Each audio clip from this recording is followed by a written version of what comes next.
Hello WhatsApp guys, আশা করি সবাই ভালো আছেন। সো আজকে নতুন আরেকটা ভিডিওতে আমরা চলে আসলাম। সো যারা যারা আমার আগের ভিডিওগুলো দেখছেন তারা বলতে পারবেন আমাদের কবুতরের অনেকগুলো বাচ্চা হয়েছিল। সো এই যে হইতেছে আমাদের চেয়ারকুবেজি খাঁচাটা। সো এই খাঁচাটার ভিতরে আপনার বাচ্চা ছিল অনেকগুলা, আপনার 5টা বাচ্চা ছিল। আর এই জায়গায় আসলে আমাদের শার্টিংয়ের একটা বাচ্চা ছিল। সো সকল বাচ্চাকে আমরা বাচ্চাগুলো তো এখন খাওয়া শিখেছে, তাই আমরা সকল বাচ্চাকে আমরা এই যে জায়গায় নিয়ে আসছি। দেখতে পাচ্ছেন ওই যে হইতেছে আমাদের শার্টিংয়ের বাচ্চাটা। সো আর এই যে হইতেছে আমাদের এই যে গিরিবাজের 5টা বাচ্চা।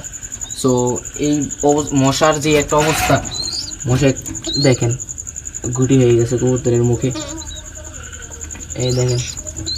সো এই মশার জন্য অনেক যন্ত্রণায় আছি, কবুতরগুলো আর সুস্থ রাখতে পারতেছি না।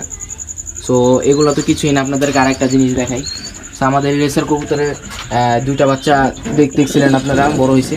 তো আরেকটা বাচ্চা পেয়েছে, এটা খুশির সংবাদ। কিন্তু ওর চেহারা দিকে একটু তাকান, খুশির সংবাদ তো আপনার বাচ্চাটা পাইছে এটা তার জন্য, কিন্তু দুঃখের কথা হইতেছে যে দেখেন কবুতরের অবস্থা। বাচ্চা এত পরিমাণে মশায় কামড়াইছে। আপনার প্রতিদিন আমরা এই যে কয়েল ইউজ করি, প্রতিদিন আমরা কয়েল ইউজ করি, তারপরও মশা আমরা কমাইতে পারতেছি না। কারণ আমাদের বাড়ির আশপাশে সব জায়গায় পানি, বর্তমানে বর্ষার পানি, আপনার বৃষ্টির পানি জমে গেছে।